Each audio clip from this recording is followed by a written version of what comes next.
Welcome back to Champion News Talk Radio, brought to you by championnews.net. Be sure to go to championnews.net and check out the Illinois Pension Scam book to find out all of what everybody is making here in Illinois. But Tom, during the break, you were talking about public employees.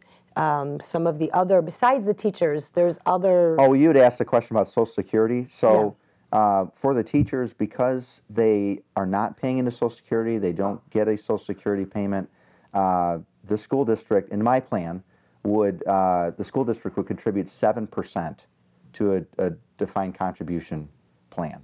For a state worker, someone who works for the Secretary of State's office or whatever, IDOT, they are participating in Social Security, so they would get only 3% match to their defined contribution plan.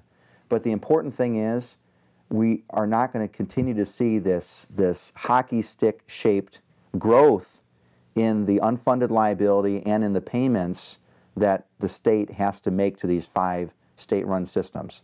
It freezes what the workers have earned up to this point, and the state will continue to make level payments from now into the next 30 years until everybody is moved out of the system, and then you're in a strictly defined contribution system where, again, the workers who don't trust what goes on in Springfield, and for good reason. Whether someone's been working for the state or a school district for 30 years or whether they've been working for 5 years, they don't trust Springfield politicians, and they shouldn't. And so a defined contribution system gives the workers control over the money that they earn. They can choose if they want to do risky investments or safer investments. It's portable. If they want to move into a different line of work, they take their account with them, their 401k.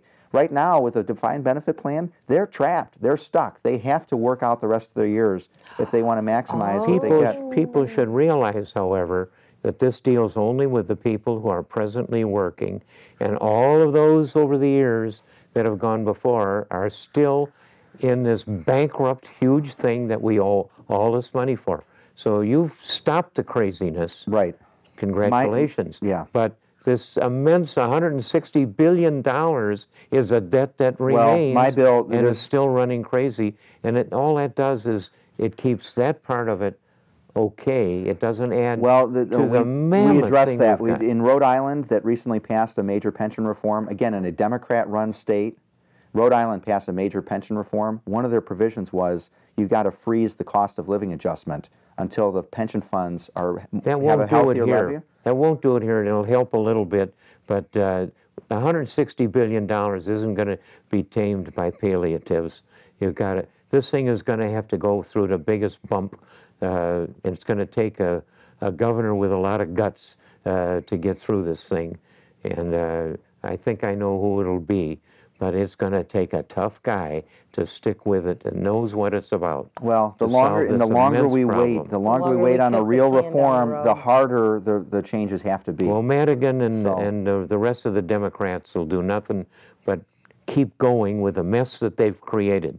This is the worst management mess in the whole United States that we got, and these guys have not dealt with it. We got to get rid of Madigan, Quinn, all the Democrats, never vote for one. They've really sunk this whole state. Tom, what are your final thoughts? We've got a few seconds before we're going to sign off. Barring some miracle, my bill is probably dead for the spring. Okay. But I'm a co-sponsor of another pension bill out there that's gaining some steam. I want it to go it needs to go, not just my personal feeling, but it needs to go as far toward reform as possible. Again, not just for the taxpayers, but also for the workers. Well, Jack, this is going to wrap up another edition. We're going to have to bring you back, Representative Morrison. Tom is bringing a good deal of sense to this thing, which is rare downstate. And join us next week, next Sunday, every Sunday at 8 a.m., right here on AM 560, The Answer, where Champion News Talk Radio is your choice for the conservative voice. We will see you here next Sunday at 8 a.m.